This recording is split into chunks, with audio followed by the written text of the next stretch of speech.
jadi jelema nu pangmunafekna. Kanjeng Rasul geuning kantos ngunggal kieu salimu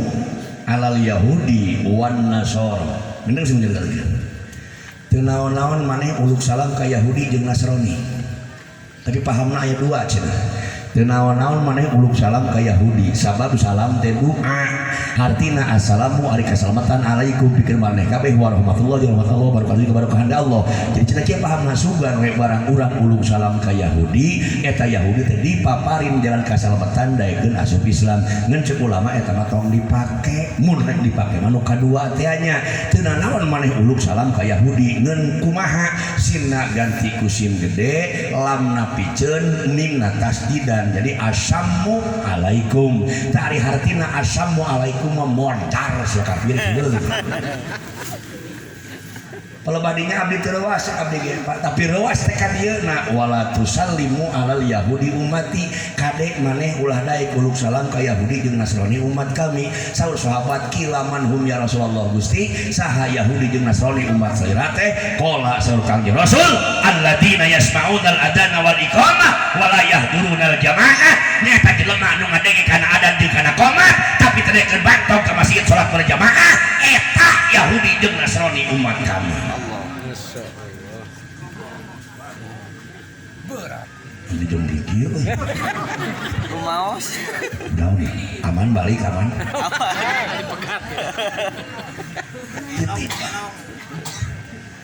Sehingga sering urang ngareungeun ku para ustad diuningakeun dalilna oge padilah berjamaah tapan geuningan nya afdalul sholatul jamaah afdalu min sholatil fardhi bi sab'i wa istina darajah. Salat berjamaah leuwih utama daripada ada salat sorangan berbanding 1 berbanding 27 tuh ku hebat-hebatan berjamaah. Ngan beureun punten kusim kuring diuningakeun deui naon disebutkeun berjamaah. Disebutkeun berjamaah teh aya imam aya makmum teu disebutkeun berjamaah imam we mungkul beureun ngajajar eta mah lain berjamaah geblek mun parit nu kitu. Ayeuna mah imam makmum we mungkul di tukang eta mah lain rek salat berjamaah rek demo nu kitu mah kalurah teh ka bagian BLT. Nu disebutkeun berjamaah mah aya imam aya makmum minimal 2 nu saurang jadi imam nu saurang jadi makmum. Tidinya kumaha tatkala salat berjamaah maksud ayakeun imam ayakeun makmum teh supaya makmum turut ka imam. Jadi ida kabbarul imam takbiru imam takbiratul ihram lain seimam kakarat makmum. Mata kade sebagian ulama urang tatkala salat berjamaah dina pagawean urang kade terutama ulah ngabarengan imam sabab aya nyebutkeun salat urang batal aya nyebutkeun salat urang makruh. Kudu beres imam komo dina nyalatan mayit lamun urang keur nyalatan mayit mah kudu pagawean imam heula beres kakarak tuturkeun ku pagawean makmum. Umpama keur nyalatan mayit Allahu akbar imam kieu keneh can ka dieu urang nyusul maka batal salat makmum. Imam sina beres heula ka dieu kakarak tuturkeun ku makmum. Kitu mangkane sakedeung deui mah loba anu balap geurah hayu. Tereh salat tarawih imam kaseret ku makmum dipepet ku makmum teh bagol. Kaparengan di masjid di jadwal imam bagian ieu imam beloy deui kamoal. Imam ieu tah imam da patas ieu karek mare keluar. Karek. Hese. Mata aya aturanna tatkala urang salat berjamaah kaparengan duaan nu jadi imam belah dieu nu jadi makmum belah ditu-ditu teuing di dieu tah minimal kahalangan sasuku we plak belah dinya. Begitu urang kitu koronyo aya nu ngamakmum deui saurang cicing belah ditu nu ieu engke mundur lalaunan koronyo saurang deui ulah ka ditu atawa ulah ka dieu pas tengah-tengah imam. Kumaha lamun kaparengan urang teh keur salat sunat teh kamari geus mulih diterangkeun pas urang keur salat sunat koronyo batur rek ka makmum ka urang bejaan ku urang bahwa urang keur ngalaksanakeun salat sunat ngan kade ya bejaanna ulah kieu hei sunat hei atuh batal goblok sia teh. Kumaha mun urang bade ngawartosan bahwa urang keur netepan sunat saur ulama cakap we kitukeun panangan urang nu beulah katuh. Insyaallah nu ngaji penting ayeuna nyahoon barang rek makmum ka batur nu di imaman nu leungeun kieu cek urang salat sunat pasti mundur. Tauna nu teu ngaji penting ayeuna pas rek makmum leungeun imam kitu bagoy ngajak salaman ka aing. urang. Jadi ieu singkat nyaku hese cenah salat sok kurang malaksanakeun berjamaah aya imam aya makmum kade bila mana ngalaksanakeun salat berjamaah imam harus waspada imam kudu konsentrasi naon sababna sabab keimaman mah lamun teu konsentrasi mah kacau mata kini disyaratkan ka imam minimal anu qori maksud qori teh tiasa ngaos Al-Qur'an sapertos qori nu tadi kekeluhan ngaos Qur'an ngobayati hijajin hawan sanes tapi minimal bacaan Fatihahna bacaan Al-Qur'anna leres geunaheun fasihat sesuai jeung aturan tajwid da sok aya pan imam teh geuning Allah bismillahirrahmanirrahim alapung ieu maka di simkuring mah itu geus rata-rata kiai-kiai kalau teh geus ngarelehan Pak di ditu mah sok we kudu ngarora ari aya mah ari eueuh mah kalau teu dipake nu ngora eueuh celaka komo maka sehingga doakeun urang mudah-mudahan para kiai para ajengan jeung para nyanyuswana amin salamun di kampung eueuh kiai celaka Pak geura hayu keur jumaah kiai nyeri beuteung teu inget ka masjid RT geus bingung ka mana ustaz deui nyawan jumaah dikan tos lami korodo ke kuruduk teu budak eta ustaz teh Pak RT naon saur bapak ngomong jumaah menuju di patuangan repot wayahna we Pak RT cek RT hadirin wayahna jumaah poe ayeuna pre ustazna ribet ya jumaah tuh pre gara-gara ustaz mata gablok anakku di pesantren teh kitu titip dah nya sok laksanakeun salat berjamaah ta insyaallah sabab geuninganan saur Sayyidina Ali hiji lamun urang ngalaksanakeun salat berjamaah bakal lubar diri urang tina munafik ngeun nyaeta pan geuning ibu salat teh hese teh hese seiring abdi diuningakeun meme salat urang kudu bersih tina hadas anu dua hadas leutik jeung hadas gede punten ibu sabarakali punten abdi bade naros ka ibu punten nyabunya jawab si jujur jawab si kompak ti barang ibu nikah jeung si bapak nepi ka wayah kiwari boga anak jeung kincu geus pernah sabaraha kali di pepatahan wudu ku salaki bu sing tarik bu tong sieun ku salaki pernah sabaraha kali di pepatahan wudu ku salaki henteu bu henteu kan gitu salaki goblok bener henteu mun abdi moal urang sabelah rek nanya ka bapak sok jawab si bapak ulah teh tadi ku si ibu di barang bapak nikah jeung si ibu bapak we hideung henteu patahan wudu jeung salat ka pamajikan pernah teu pamajikan bapak ngomong ka bapak Pak hayang pamenerkeun wudu jeung salat umi bisi wudu jeung salat umi selama ieu teu bener pernah sabaraha kali pamajikan ngomong gitu ka bapak oh geuning goblok kabeh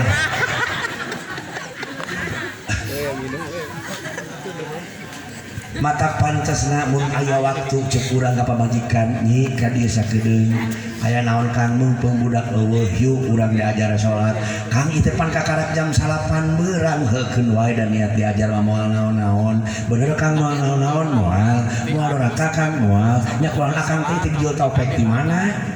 iya akang teh ngadenge tu ustad kieu geuning ka cida pisan hese jeung beurang tanggung jawab akang teh ka maneh matak ju ayeuna urang ngumpul salse urang diajar salat siapa atuh nya ida kudu jeung wudu-wuduna hayu tuturkeun aing ka mana bawa si ibu teh bapak asup ka WC begitu tepi ka WC teh cek pamajikan Kang naon rek naon eta ka WC rek mandi bareng aing rek mandi bareng baheula keur kulit maneh geulis keneh kulit maneh nontreng keneh aing daek mandi bareng sate aing mah kulit maneh jiga gaji ka poe nepo bibir maneh jiga titinggi modar sudi teuing kudu mandi bareng rek naon heupan tadi rek diajaran salat beunang hate kudu wudu heula maksud jeung tujuan akang mawa maneh rek diajar wudu heula mun wudu maneh leuwih bener tibatan wudu akang moal asana akang rek diajar deui wudu ka maneh beres ngomong kitu salah teh ibu ibu ngomong masalah gitu ente deh aing akang atuh mangga keluar heula nyarek naon jajuran keluar ya abdi teh hoyong kehampangan sok we ieu hareupeun dewek isin Kang make kudu era da ira maneh dewek nu maneh isin Kang besi was-was alpan sok beda cenah gari kana para wali kana ari geus boga anak tujuh gudung lang Hai kudu era-era teh pokona buru-buru akang keluar da geuning aing teh haleun hayang giih munggul hayang naon tuh hayang modal sok we modal hareupeun dewek isin Kang hai kudu era-era da baneh dewek emang dewek nu maneh pokona mah buru-buru keluar saur jeung beja ai kerja nu pada sok rebeh ai kawe geulis modal kumaha ge angga we kerja duk mah rebeh lain mah tuh dewek kalawan pamajikan uing cik uing mah geulis ai kerja duk mah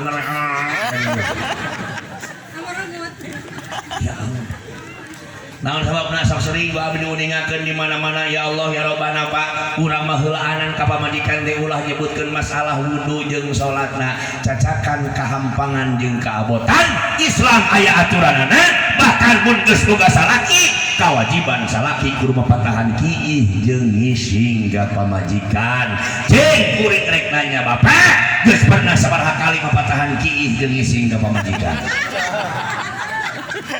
urang mah janji piraku Ustaz nyaduk poe mah becus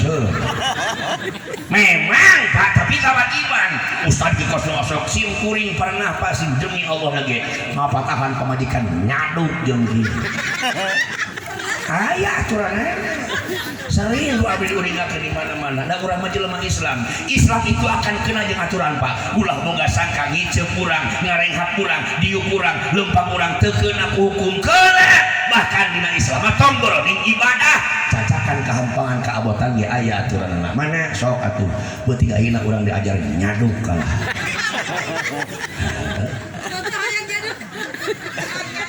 jalmi Islam punten manawi telepat upanten kahampangan upanten bade kaabotan lah ayeuna mah kagok bahasa lemes teh mah boy teh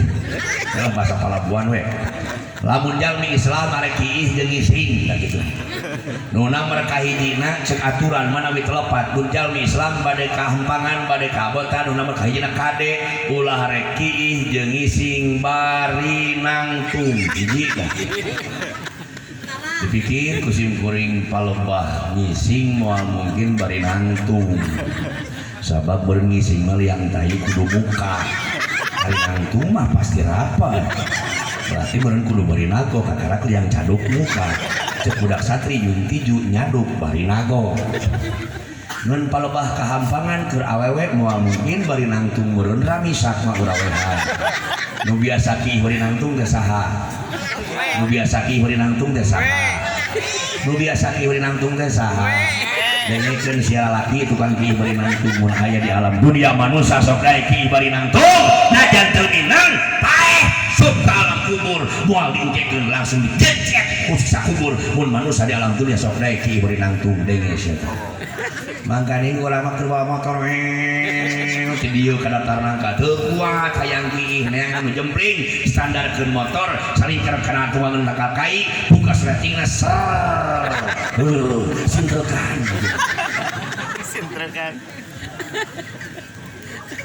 dititah wah hiji nu kadua berarti beureun kahampangan kaabotan kudu bari nagog nu kadua na manawi telepat bila mana urang bade kahampangan bila mana urang bade kaabotan nu nomor kadua na ulah nyang hareup ka kiblat ulah nukangan kiblat sabab suul adab kiblat majihad nu dihormat ku jelema Islam aya nu naros Ustad kumaha lamun yang hareup kulon tah ari yang hareup ka kulon mamangga ulah sote yang hareup ka kiblat dukangan kiblat yang hareup jeung dukangan kulon mamangga bedanya Ustad kiblat jeung kulon untuk Kabupaten Sukabumi kiblat lain kulon kulon lain kiblat mana kiblat untuk Kabupaten Sukabumi kiblat untuk Kabupaten Sukabumi dari titik barat ngabareok saalit ka beulah kaler ulah kurang ti 70 ulah leuwih ti 75 darajah tina jihad kulon teh maka di Sukabumi mah Kabupaten Sukabumi kota Sukabumi Kabupaten Cianjur kota Cianjur Kabupaten Bogor yang kota Bogor kota Maria Bogor kiblat lain kulon kulon lain kiblat ceuk tadi ulah sote yang hareup kiih jeung ngising teh nu hareup jeung nukangan kiblat ari yang hareup jeung nukangan kulon mah mangga jadi urang mah kiblat lain kulon kulon lain kiblat beda awas tuluy ka dieuna nu sarua Pak kaluar tina liang awewe jeung lalaki nu beulah hareup disebutna sarua cikiih duanana nu kaluar tina belah luar liang belah tukang sarua caduk disebutna mungkin beda dina naon atuh ulama bahkan ku ustad-ustad sok diuningakeun beda nama mungkin nanti dina naon dina cara obeh jeung cara ngisang lalaki jeung awewe pasti obeh jeung ngisangna bakal beda kunaon obeh jeung ngisang lalaki awewe make beda ta eta mah dina palebah ngisang lalaki jeung awewe make beda ku ngitung-ngitung parabot ari nu lalaki mah disebutna budak leutik nyoren gamblok make cetok bukna jauh ka hulu nu awewe mah martabak mini beda kunaon cenah dina obeh make beda ustad dina obeh antara laki jeung awewe make beda kungitung kulit mun teu salah mana buktosna ari kulit lalaki mah kasar ngeun cadukna lemes ari kulit awewe mah lemes ngeun cadukna badag carot mantak beda kumaha bedana geura sok lamun urang dina obeh heula sabada kahampangan teh kade lalaki mun rek obeh eta kulit liang cadukna teh kudu karasa seuseut atawa kasar ulah karasa lemes atawa lesan da kulit lalaki mah kasar mun awewe mah tatkala obeh liang kerot salawena teh kudu karasa seuseut kudu karasa lesang atawa lemes ulah karasa seuseut atawa kasar da kulit awewe mah lemes matak lamun nyadukna duaan meungeuneh ini salakina heula nyaduk tuluy obeh geus obeh tongengkeun ka majikan ai pangeleukeun gitu ieu singkah hade nah teh teh pelebah obeh naon sabab kadang-kadang urang ge sok masih kena aya nu obeh ningan pas beres obeh di amuan leungeun teh masih kena bau masih kena najis awas cenah ge ustad eta mah pelebah gisang ya pelebah obeh pelebah gisang kumaha pelebah gisang ge sami bentenana masa kieu mungkul tadi teh ya upanteun urang bade ngisang lalaki jeung awewe make beda ku ngitung-ngitung parabot teh mun lalaki mah pan budak leutik nyoren gamblok make cetok buk jauh ka hulu teh tah sami tadi mun urang rek kahampangan rek laki rek awewe ulah nya hareup ka kiblat ulah nu kangen kiblat berarti urang kudu nya hareup ka kidul dan lain sebagainya tuluy kudu bari nagong beres nagong mun lalaki mah rek ngisang ye langkah yang pertama cekel cepokna nugundul nanti gini kulengen urang nu beulah kenca tapi ulah dicangeuh ku inung leungeun jeung jajangkung curug jariji jeung cingir ulah waga digunakeun beres dicekel tuluy sunat ngadehem 3 kali maksimal minimal maksimalna teu aya batas wangeunna jadi geus beres ngisa geus beres dicekel teh kurang geus beres didehemkeun dirinya antara liang knalpot liang caduk teh jeung tai wadah minyak ngalakeun magayot teh tah antara eta teken ku jangkung lalaki urang pak nu beulah katuhu urut ka payun minimal 3 kali maksimal teu aya watesna geus beres didehemkeun beres diurut ka karak nyiuk sai dina gayung keulungan beulah katuhu banyur kudek-kudek we kieu ngisang kitu insyaallah bener teu kitu wallahu a'lam da kadang-kadang urang pak kahampangan mah heuh bari nagong ngeun beres kahampangan teu didehemkeun heula teu diurut heula banyur we ku cai nepi ka 5 gayung ningang pas kurang ngarasaan nu kaluar deui tapi pas nangtung sok sareset aya nu kaluar deui ta eta teh ciki bungsu sarua najis hukumna eta keur lalaki keur awewe mah kusim kuring rek diliwat da teu wasa ngomongkeunana liwatnya bu toh adil adil cenah deui aing mah ngomongkeun wae teh tuh mereka aduh teuing aing mah ditah ieu sami istri oge upankeun bade kahampangan upankeun kade kaabotan kudu bari nagong ngeun saur ulama manawi telepat nagongna awewe mah antara suku katuhu jeung suku kenca teh ulah dirapetkeun tapi kudu rada dijegangkeun ngalah bobogaan eta awewe seuri tuh kitu mah tak cek air di libat oge tuh asa ngomong pak gitu aya kunaon make sina seuri manawi telepat dina kitab tafsir Munir manawi telepat sabab cila geuning liang dina gagaduhan istri mah aya 3 bu lamun diumpamakeun mah kita jajangkung jariji cingir ieu liang nu pangpenekna liang nu pangjerona eta paragi keluar cai kiih ieu liang nu tengah ieu liang nu kadua tah eta mah ge paragi ka pulang antingna nu make cetok jeung kaluarna orok taliang nu palih dieu cenah teman liang pargi keluar getih dipaham ku ulama fikih ku sabab liang kahampangan mah aya pangpenekna aya pangjerona wayahna istri mah waktu ngisang kudu nagog bari diserikeun sabab cai nu dipake ngisang kudu yakin dugi kana lebetna gagaduhan eta istri simpulna mun misalna mah tatkala ngisang sumut ibu nu beulah nafsina kekemung mun bisaeun nya ari teu bisa mah semprot teh ku musawar lah gitu maka besekan setim bae malah teu nyuring hirna mun setim totong dibayang-bayang lain cenah ge ustaz cuma penasaran hayang nyaho jero nanti sempat mana pilih ibu hoyong terang jero na mangga nya nyana kursi lebet ka kamar kunci panton abis aya beurit jadinya buka raksukan ibu nu beulah handap gek diuk ditungtung kursi beulah hareup serikeun deuleu udah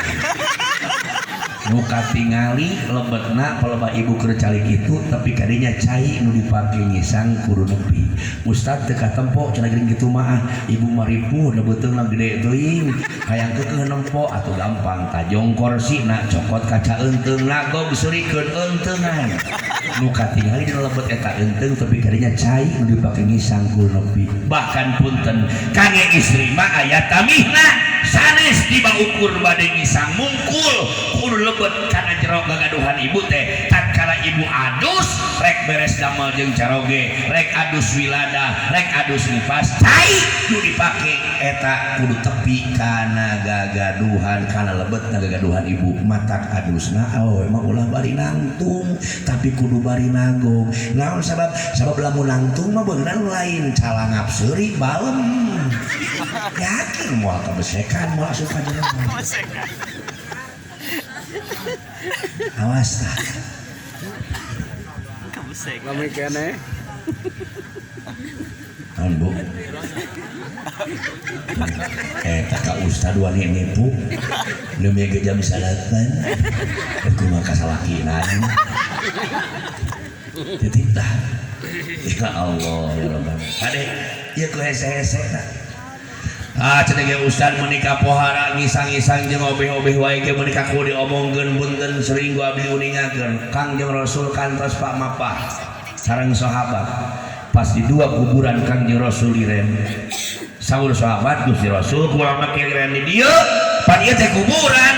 saur Kangjeng Rasul sahabat bisi anjeun teu nyaho ieu dua kuburan nu beulah katuhu jeung nu beulah kenca duanana pangeusina keur disiksa ku Allah Subhanahu wa taala kunaon Gusti mah keur disiksa tah nu beulah katuhu ieu dosana mungguh Allah dosa gede ceuk jelema ge dosana dosa gede nu beulah kenca mah ieu jelema disiksa teh da mungguh Allah mah dosana dosa gede tapi ceuk jelema mah dosana teu sapira naon Gusti dosana nu beulah katuhu nu mungguh Allah dosana dosa gede ceuk jelema dosana dosa gede tak iya kuburan nu beulah katuh mah pangeusina waktu hirup di alam dunyana doraka ka inung jeung ka bapa doraka ka inung jeung ka bapa mah mungguh Allah dosa gede ceuk jelema ge dosa gede ari nu beulah kenca Gusti nu mungguh Allah dosa gede ceuk jelema dosa leutik atawa teu sapira tah nu beulah dieu mah mungguh Allah ngalaksanakeun dosa gede ceuk jelema teu sapira naon tiih jeung obehna ngisang jeung obehna teu bener kumaha atuh Gusti da ngaringenkeun siksana ieu dua kuburan teh pangeusina saur Kangjeng Rasul jeung anjeun ngarian palapah korma dua siki nu masih keneh hejo bawa ka kuring ka dieu akhirna sahabat ngarian palapah korma nu masih keneh hejo dipasikeun ka Kangjeng Rasul duana disimpen dina kuburan belah katuh hiji disimpen dina kuburan belah kenca hiji saur Kangjeng Rasul mudah-mudahan salagi palapah korma ieu masih keneh hejo sing bisa ngaringenkeun kana siksa na ieu di jero kubur matak sunnah ka urang ayeuna mun kuburan anyar buru-buru pelakan da aya kitu kitu aya kitu Allah bid'ah lan bid'ah si jangkar keher ulah sote cik simkuring udah diceritakan pamanak simkuring ulah sote mun urang ngubur di pakuburan umum makamna di tembok haram eta mah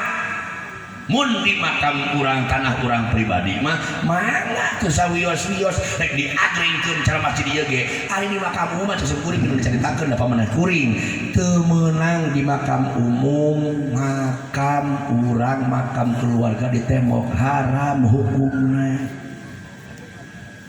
namun sebab make haram teu pandi uringakeun kamari ieu da ari kuburan mah eusi awakna paling gede ketimbang kurang sagede meja ieu ka dieu tah.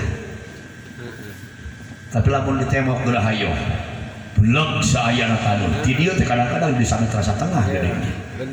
bener tuh iya tidinya tidak berjarah teh berenagog ripuh cangkeul di tise akhirnya nyieun pangdiukan 2 meter legana sedengkeun ieu teh tempat ragemangan eta dipake tempat pangdiukan oge bisa asup tilu kuburan deui ka eta haramunana meakeun jagat batur lu padahal eta teh makam umum benar awas punten seueur keneh para kiai paradingan imah pamanak kuing untuk becuseun lah pangih kuring mah kitu mata sok aya makam ayeuna anyar makan kulang nyata cai ustad ari teu dicirian teu ditembok sok leugit atuh sia jangkor jarah umal jumaah